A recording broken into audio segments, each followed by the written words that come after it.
اما وگرن سر مجارا عفرینه پشکو رجب طيب اردوغان راجعان ديوان عفرین کنترل کردیه حسده و یه پگیرات گهنن کو حتی نها شر بردوامه لدیمنن کو تنا بالاف کرن جالیه خلک نافچه بخویان جالیه گروپن چک دارین اپوزیسیون و کو دناوا تورنجی وکیده بالاف دبن اوسا دیار دیکن کو نواندا عفرینه تی کنترل کرن یانجی هزن اپوزیسیونا سوریا ین کو ترکیه پشتوانیات الگلارتشا سوریا دناوا عفرینه دانه پشتر بگومان هر بدیت که نو چه به وگرن سر زانیاریان بدینه و لن حال سودی برای سرکی نراتی علی کسی لباشوره کردستان جدان علی میوانمه برست بخیر بگیرک سپاس زانیاری هنه و دیمنجی هنه نمیخواست از نیاوا بزنم چه زانیاری جمع هنه لسر بجارا کنترل کردن عفرین جالی ارتشا ترکیه و گروپ انچک دارن اپوزیسیون ام نکارن پشتراست بکن و زانیاری بکا کنترل بویا آنو بس ام تشتی دزانن شر بردوامه شر هيا اف شرجي ملت كرد دبر عفرين بتايبتي والهمو جيهاني دلشكستي كريا قال لك استابوش قال لك اليابا يك جيش اليه ناف دولتيبا جو حتاني نها شعب مچنو بدنجن لسر روشا عفرين ابنيزيكي دمها تشيبو اف اريشا هوانا لسر دبر عفرين وملت ما وبارچك كردستان سوريا وسوريا ت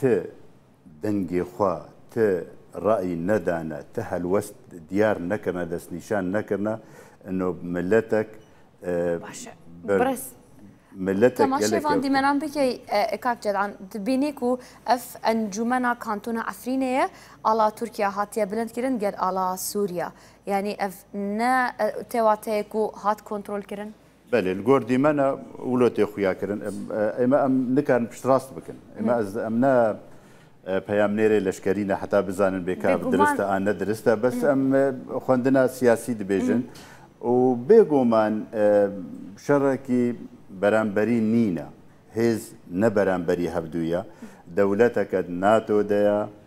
دوامین قوه هز ناف دولت حلفا ناتو دا تركيا دولتك امبراطوريه وبصدي صاله وسلطانه واوايا معقول نينا برانبري بارتي كي هزي لشكريا بارتي كي كارب برافاني كر افادم دهي شي درباس بون برافاني كر ساعتا واخوش دس خوشي الواد كن يعني قرباني قال لك دانو اونا لي تشتي ادبجم دلي ملتي مدشكيني از باور ناكم انجام دا عفرين كارب حتى بردوام بكي عندما قال لك يدريش بردوام كي برافانيا وكاربي جو جيش وارتيش كسي اريكاري بتركارا ودوري عفرين بكي نكاري ولو بكي يعني امكانيتنا طياره وطوب وتفنج اونا يعني تشتي سلاحي جيراني الجم تركا ودولات برانبري هيزك بارتيكي ساعتها واخش حتى نها الذهب كاريبون بردواميه بكن برافانيه يعني اما تشتي بالكيش وتشتي جو دلي مت صوتين دلي ملتي كرد صوتين دجيهانه تبايده بدنجيه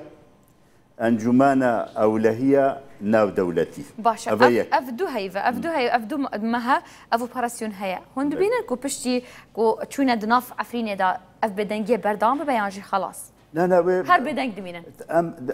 طالما ام جهانا فيقو ناغاغو عفرين دست سردانين وملتي عفرينه بريجان بو ملتي عفرينه كوچبر بو نما زانينا بالي حلب ده بالرفي نما زانينا بالي چکداری ترکیه و اپوزیسیونا گو آری واد کنو چکی اف دیمنه گو درد کبن یک حشي يعني يك الكرك سوار بويا وتيد بيجي والله ابا فلان كسا وابا فلان كسا تشتي مقزز تكانش جموا درد كبن وحتى هالوزج يعني بفيرنجي يعني هشتيا جو ملتي كرد تم بي بحسي انه بريوي شكستنا كي درباس شكستنا كديد بي وبرافانيا جو ام جهان فيقو ناغي اديسا دستخوشيه دكم واديسا سرساغيه المالباطي الشهيده دكم وملتي ميغو وراقربو حتاني دمان حتى فيد قناغي درباسكر وتحمول كر تشتكي قل لك بالكيشو او يعني ليه ام انها تشتكن نها جبرت شبا بري مالكودريا بري دفرع عفرين الكودريا ملتي ما تشتخوازي شبي ويستيا بي قالك ام في بفكرن يعني ام جوي يعني كارن بيجن قناغا بربانيات جندادا وسرسينور دا وانا دا درباس بون ام جهانا نها وديمان درد كبن سنتري حكومتي ريفابريه دست سردانينا نظام شكرنا بلكي صبد اكيلي كي ديمان ندي در كبن او نابكن قد ملتي كرد شهنازيه بفيناناكي يك ملتي اما ام وك انجمان اجتماعيه كردي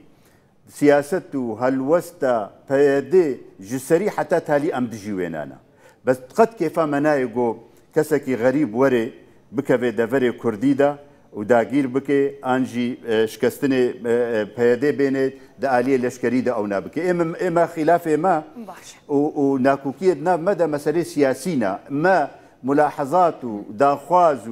و تبینیه ما لسر پیاده جروجا ریفبری چه کری جروجا شورشا سوری دست بکری ام 7 ساله را درباس بون نها کتنا ساله 80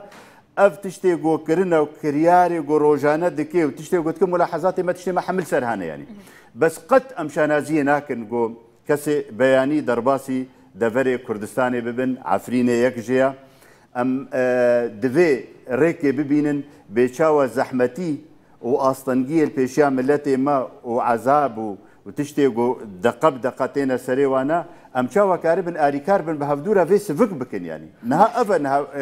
مهمال پیشیامان نه انه ام نه غازناش هفدو بکن ولا فلان ولو كريا بيفان ولو كريا ام قد هلوستا ما لبرامبري بيادي ام جروجا يكم دبينن شاشتيه دكي حتى نها بس نايوي معني جو ام كاربن بيجن اري جداگير كرنيرا اريج ايريشيرا اريج كوچبريا ملتي كردرا ام فينا قتنا كنو نهاجي بدليل ايرو كونغرك تدا مزراندري يمكن لدارتي عين تابي هاي وجهها هاي ما جهها بس امنت دنا ام وك انجمان الاجتماعيه كردي دور بونجي جبر هالوستا ما ترك جي نرازينا اوبوزيسيون جي نرازيا ائتلاف جي نرازيا در حق عفرينه ده هالوستا ما ام بيجن تايبت منديا ما نتوي دفي وري باراستن قد ام قبول ناكن وامنا بين درست جو هيزن لشكري سوريا و نافي سوباي آزاد ان جروب بن ان شبن درباسي دبرا كردي ببي وهر بارچك سوريا وهر بارچك كردستانيا وديموغرافيا ويد كفي برمترسي وخطر ده يعني اما تشتي جونها ام سر تركيز دكن بآلية اوبوزيسيون ده بآلية كسي جودنجي مدق هوانا هاج ديموغرافيا عفرينه هبن شي نابه هون كسي بياني بين تيدا درونين ابدا يعني ابا بتند قل رفبريا خسر وكسين كل رجعفا رفبريت كان يانجد قال آريان دنيا وكا تركيا اوبوزيسيوني واخبيه وكان كسك وديموغرافيا نافتشيني تقارتن اما ام وكا انجمانا اجتماعيه كردي مدى خواس كريج ائتلافي بردوام وروجانا وقت جفاتي مجي بوارا تشيبون بري سي 4 روجا شان دكا ما تشوبو ويدري دستايا سروكاتيه تشوبو ديتنو جوارا جوتن قد ام قبول ناكن ديموغرافيا عفرينه وبيوري ليزاندن انها شرك ضد طرفي چكدار دا تشيبو نرازيبونك هبو نزلالبونك هبو كربونك ناف دولتي هبو كربونك هرمي هبو ارينيل سر ريشا تركا هبو سر دفرا عفرينه اما ام دبينن ابنا تشتكي خرابه زرارمند سركا جوي اوبراسيوني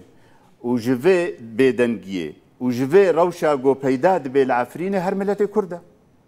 ام ورنا خوياكرن طازيب بن ورنا خوياكرن انه كسل بشتا منينا وكسك اري مناكي وكسكي جو بيجي ملتك دعوه ما في خدك ندعوه او تشتكي عجيب دكي ان تشتكي دفري خلكي داگير بكي انجي ملتك دي بندست بكي ولو نكري يا ملتي كرد يعني نافي خوندنا هنيدا نافي مسألة معقدة وغريك زحف انت حما اليادا اما اموك انجمانا كردي دورك قل لكي بزحمتي سر ملي ما يدبينن فيادي امنكارن ما قبولناك مرحبا كما نافو عفرين ده حتى انها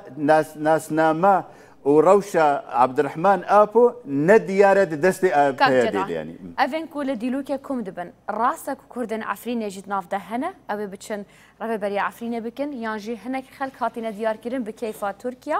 كو بێگۆمان ڕازمەندیە سەرەکە ئا تورکایە لەسەر وا کەسێگۆ نەها لەف درونهن ئاژیکێلیکی دوێ لەڤڕونن و ئێگۆ هەرنە ڕێڤەبەریە برێڤە ببن هەندروی عفرینێدا هەگەر ڕازمەندیە ترکات سەروا نەبێ و یا نەها گروپێ گۆچێکری ئیرۆ کۆنفراس لە دار دەخێ هەگەر ڕازمەندیاوە سەر نەبێ قەت قبول ناکەن ئێمە ئەم وەک ئەنجومانە کوردی رازمەندی سەرمەنینە ئەم نەبەشدارن vê کۆنگرێسê vê konferansî de باشە ئەگەر تورکیا و ئەتیلافێ بڕیاردان و ئەنە کەسێ ئەفرینێ پرێڤە ببن هۆنێ پرێڤە بن هۆن ئامادەنە نانە ئەم ئامادەبوونا ما ژدوو ملەتێ مەتێ ملەتێ مەیە عفرینێ ئێگۆ هەی کەسێ مەیەگۆ هەی ئێمە ئەم نهات شتات خوازن چییە خەلکێ عفرینێ دەڤەراخوا برێڤە ببێ بەلکی لاینگرێمەد ناوادە هەبن بەلکی ئێپەیەدێژی ناوادە هەبن بەلکی هەموو هێز و پارتیên کوردی ناوادە هەبن ئەو ژیا درستە هەگەر هەموو ئاریکار بن بە هەفتوورە vê قوناغێ دەرباس بکن ئا چەکداری ئەم ئینشاءالله ملەتێ مە زوو ژێ خەلاص ببێ چەکداری نەمێنێ شەڕ نەمێنێ نەمعناوێنە ئەنۆ تەرەفەک بشکێ و تەرەفەک بسەر بکە ئەس نەبێت دبێژم یانی ئەم شانازیە ئەبەدەن شکستنا تەرەفەکی کوردی ناکن ئاگۆ دبێژە ئەس بەرەبانیە دبەر دەڤەرا کوردی دەتکەم لێ نەها ئەم کەتنە قوناغەکە نوودە چاوە ئەمێ کاربن زەحمەتیە ڤی ملەتی سڤک بکن لەسەر